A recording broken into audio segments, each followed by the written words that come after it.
प्रसार भारती अभिलेखागार की प्रस्तुति सदाबहार सुनहरे दौर का अनमोल खजाना।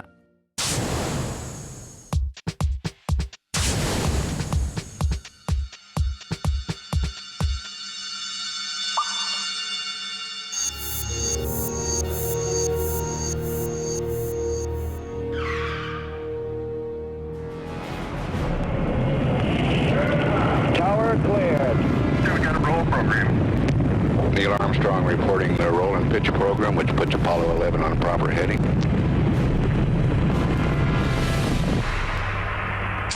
जुलाई 21, 1969 को मानव ने चांद की धरती पर पहला कदम रखा। ये कदम विज्ञान के लिए काफी बड़ा पड़ाव था। नील आर्मस्ट्रॉन्ग और ऑल्ड्रिन वो पहले दो मानव थे जिन्होंने चांद की सतह पर करीब 22 घंटे बिताए। अपने यान के बाहर उन्होंने चांद पर कई नमूने इकट्ठे किए और कई तस्वीरें खींची, लेकिन यान के बाहर चांद की सतह पर वो लोग सांस कैसे ले पा रहे थे, जबकि चांद पर पृथ्वी की तरह का वातावरण और हवा ही नहीं है।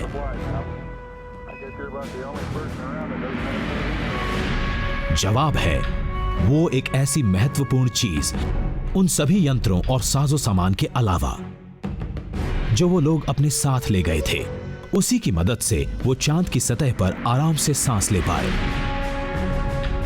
ये एक ऐसी गैस थी जो उनके कंधों पर बंधे 2 सिलेंडर्स में भरी थी।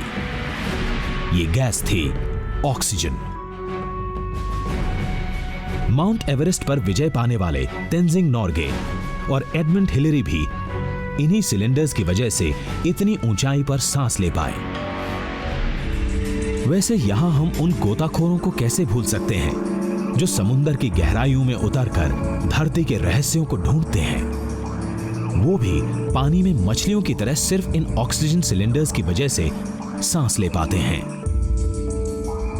यानी आर्मस्ट्रॉन्ग के चांद पर कदम रखने से बड़ा कदम वो था जब इंसान का परिचय जिंदगी के सबसे जरूरी तत्व से हुआ होगा, ऑक्सीजन से।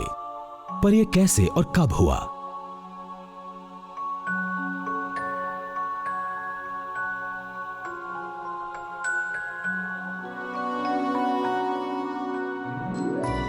उन्नीसवीं सदी के पहले तक मानव ऑक्सीजन के नाम से परिचित नहीं था।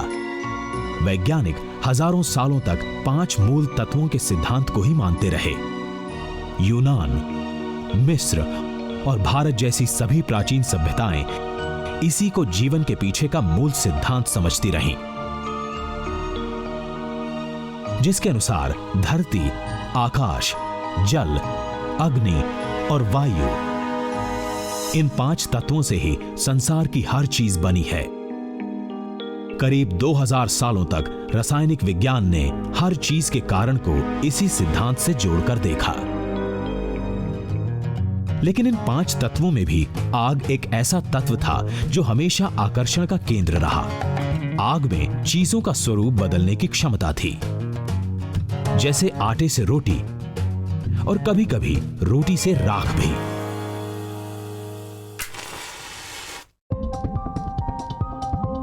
पर आग ये कैसे कर पाती है?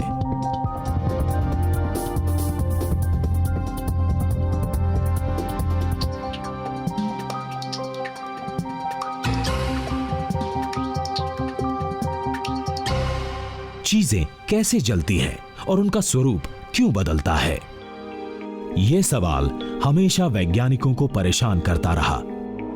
ऑक्सीजन के जन्म की कहानी भी इसी सवाल में छिपी है। आग में चीजों का स्वरूप बदलने की क्षमता है, जैसे कि यह कागज। इस तराजू पर रखने पर कागज का वजन लगभग 15 ग्राम है। इसको जलाने पर न केवल ये राख में बदल जाता है, बल्कि इसका वजन भी घटकर 1 ग्राम से भी कम रह जाता है। ऐसी ही प्रक्रियाओं ने 17वीं सदी के एक यूरोपीय वैज्ञानिक जॉर्ज अर्नस्ट स्टाल का ध्यान इसकी ओर खींचा। स्टाल की तरह हम आज भी वैसी ही कुछ अलग अलग चीजें जलाकर देखते हैं, जैसे सूखे पत्ते, मोमबत्ती, गोश्त और लकड़ी। स्टाल ने यही प्रयोग कुछ रसायनों पर भी किए, जैसे कि मर्क्यूरी और सल्फर। हालांकि ये सभी चीजें बिल्कुल अलग थीं, मगर उनके जलने में कुछ समानताएं दिखीं। उन्होंने देखा कि मर्क्यूरी के अलावा हर प्रयोग में जब भी कोई वस्तु जलती तो न सिर्फ उसका स्वरूप बदलता, बल्कि उसका भार भी कम हो जाता। स्टाल ने यह अनुमान लगाया कि कोई ऐसी वस्तु है जो जलने पर चीजों से निकल जाती है, और इस वस्तु को स्टाल ने फ्लोजिस्टोन का नाम दिया। यह ग्रीक शब्द फ्लोजिस्टोस से आता है, जिसका मतलब है दहन या जलना। स्टाल के अनुसार यह वस्तु रंगहीन, गंधहीन और स्वादहीन थी। हम फिर कागज के एक टुकड़े को जलाते हैं। कागज कुछ 10 सेकंड्स तक जलकर अपने आप बुझ जाता है।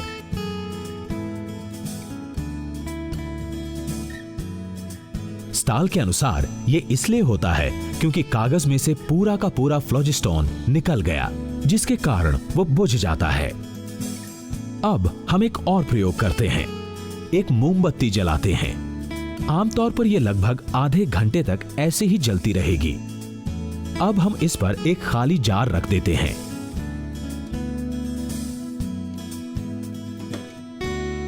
यह 10 सेकंड में ही बुझ जाती है। ऐसा क्यों? स्टाल के अनुसार यह मोमबत्ती तब तक जलती रहनी चाहिए जब तक इसका सारा फ्लोजिस्टोन निकल नहीं जाता। इसको समझने के लिए हम एक स्पंज का उदाहरण भी ले सकते हैं। इसको हम पानी से भरे बर्तन में डालते हैं। स्पंज एक हद तक ही पानी सोख पाता है। ऐसे ही स्टाल ने अनुमान लगाया कि हवा में फ्लोजिस्टोन को सोखने की एक सीमित क्षमता है, और जब जार के अंदर की हवा उस सीमा तक पहुंच जाती है तो मोमबत्ती बुझ जाती है। मगर यदि हम वही प्रयोग कच्चे लोहे के साथ करते हैं तो हमें बुरबुरे या जंग जैसा एक पदार्थ मिलता है। जब हम कच्चे लोहे और उससे मिले जंग को वजन करते हैं तो उसमें अंतर पाते हैं। जंग का वजन ज्यादा होता है। उस समय के वैज्ञानिकों के लिए यह एक बड़ी पहेली थी। जंग को उस समय कैल्क्स कहा जाता था। स्टाल के फ्लोजिस्टोन सिद्धांत के मुताबिक कोई भी धातु इस कैल्क्स और फ्लोजिस्टोन के मिश्रण से बनता है। जलाए जाने पर फ्लोजिस्टोन निकल जाता है और कैल्क्स रह जाता है। तो क्या सारा रहस्य फ्लोजिस्टोन में छुपा था? फ्लोजिस्टोन के कारण ही कुछ वस्तुएं आसानी से जलती थीं, जैसे कागज, लकड़ी या चारकोल, और कुछ नहीं, जैसे मिट्टी।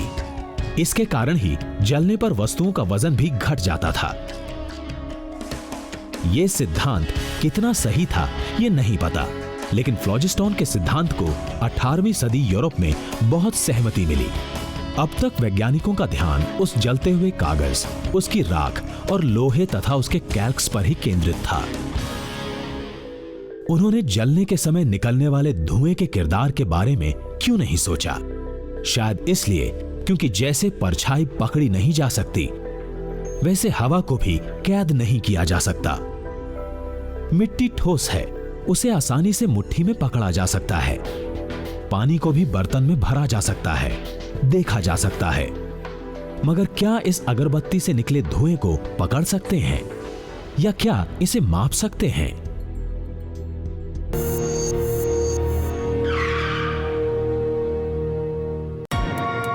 स्टीफन हेल ने कहा, हां, मैं इस वायु को पकड़ कर दिखाऊंगा।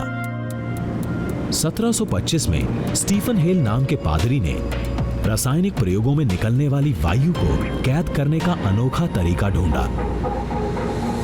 यह तरीका आज हम खुद भी दोहरा सकते हैं। घर में मिलने वाली एक आम चीज, अंडे के छिलके, इन्हें एक ऐसी बोतल में डालते हैं जिसमें से हवा ना निकल पाए।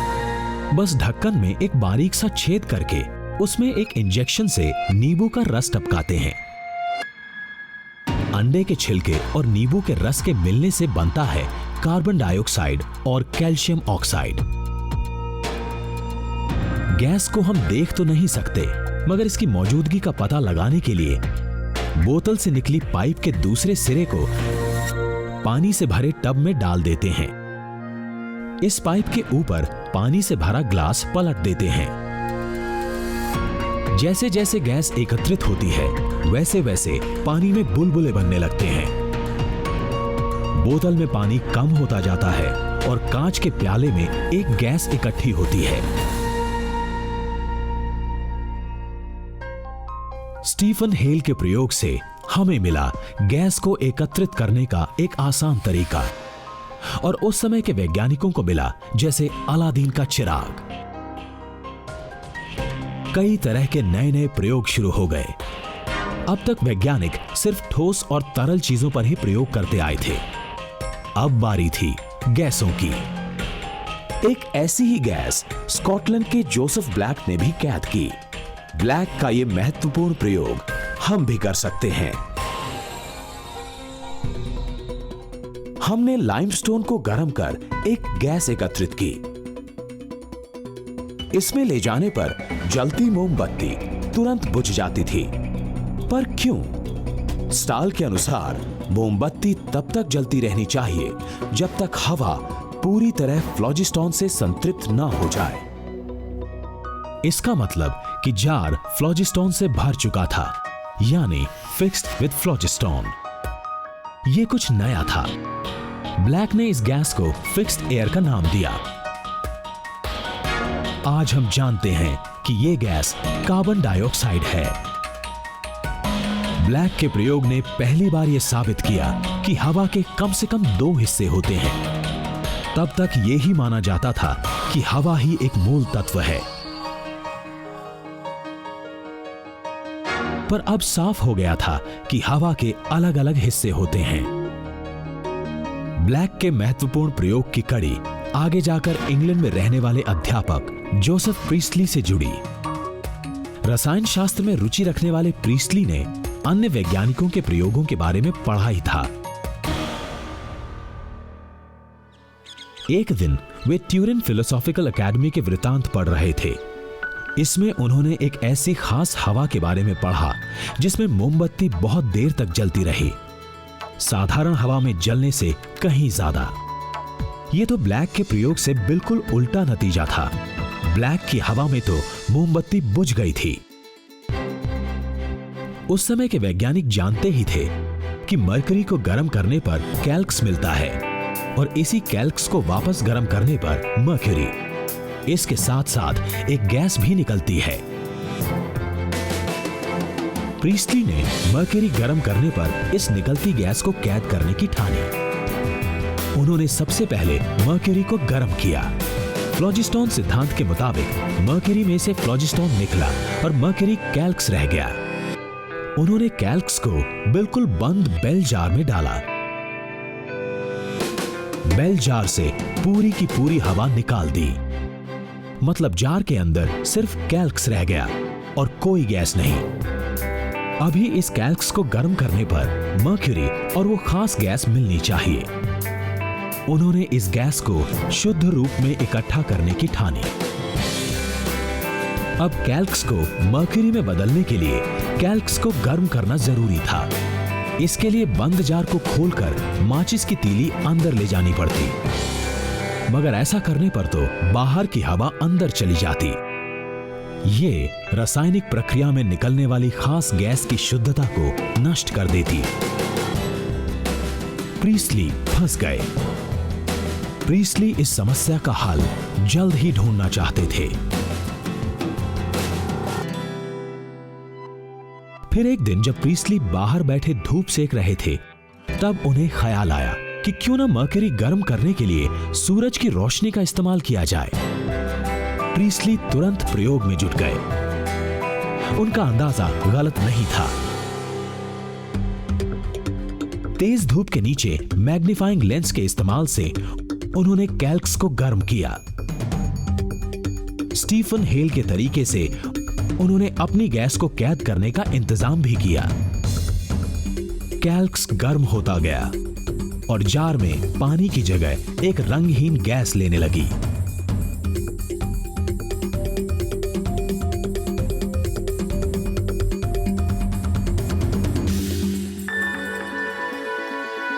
आखिरकार प्रीस्टली ने इस आजाद गैस को कैद कर ही लिया। मगर वो थी क्या? क्या इस गैस में मोमबत्ती जलेगी?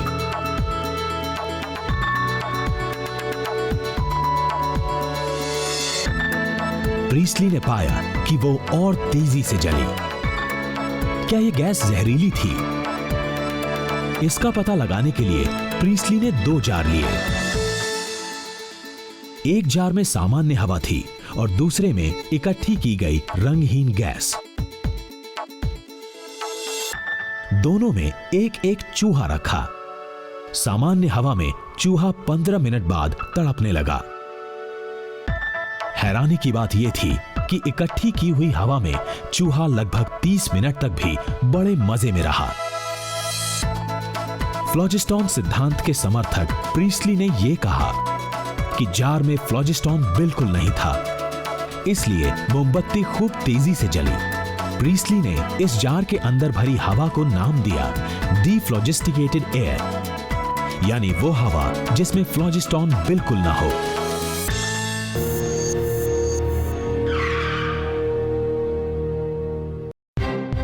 अब यहां जिक्र आता है एक वैज्ञानिक एंथ्वान लेवोजियर का, जो फ्लोजिस्टॉन के सिद्धांत से इत्तेफाक नहीं रखते थे।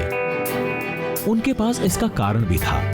जहां एक तरफ जलने पर कागज, लकड़ी या फिर मांस का वजन कम होता, वहीं कुछ ऐसे भी रसायन थे जिनका वजन पहले से बढ़ जाता, जैसे कि मर्क्यूरी, सल्फर, फास्फोरस और मैग्नीशियम। फ्लोजिस्टॉन के सिद्धांत के मुताबिक यह मुमकिन नहीं था। यह सिद्धांत कहीं न कहीं कमजोर पड़ रहा था। लेवोजियर भी इसके पीछे का रहस्य ढूंढना चाहते थे। लेवोजियर नापतोल के सिद्धांत को मानने वाले पहले वैज्ञानिकों में से एक थे। अब तक रसायन शास्त्र में नापतोल को महत्व नहीं दिया जाता था। लेवोजियर ये बदलना चाहते थे। वे जानने के लिए उत्सुक थे कि किसी भी प्रयोग में वस्तु को जलाने पर कुछ खो जाता है या फिर बदल जाता है, जैसे कि लकड़ी के जलने पर केवल राख बचती है या फिर कोई गैस भी निकलती है। लेवोजियर की तरह हम भी एक प्रयोग करते हैं। एक खुली बोतल में 50 ग्राम कपूर को जलाते हैं। तराजू में रखी बोतल का वजन कपूर जलने पर लगातार घटता रहता है। अब यही प्रयोग हम बंद बोतल के साथ भी करके देखते हैं। इस बंद बोतल में 50 ग्राम कपूर को मैग्नीफाइंग ग्लास के इस्तेमाल से जलाते हैं। तराजू में रखी बोतल का वजन कपूर जलने पर भी उतना ही रहा। ऐसा क्यों हुआ? ऐसा इसलिए क्योंकि बोतल में रखा कपूर नष्ट नहीं हुआ, सिर्फ ठोस से गैस में बदल गया। लेवोजियर ने भी यही अनुमान लगाया और कहा कि किसी भी वस्तु को नष्ट नहीं किया जा सकता और ना ही उसकी रचना की जा सकती है। वो सिर्फ एक रूप से दूसरे रूप में बदल जाती है। आज हम इसे law of conservation of mass के नाम से जानते हैं। अब यही सिद्धांत वे अपने हर एक प्रयोग में लाने लगे। उनके प्रयोगों में सभी चीजों को कैद किया जाता था, चाहे वो ठोस, तरल या फिर गैस ही क्यों ना हो। अभी वो इस गुत्थी को सुलझाने में लगे ही थे जब उनकी मुलाकात प्रीस्टली से हुई, जो किसी काम से फ्रांस आए थे।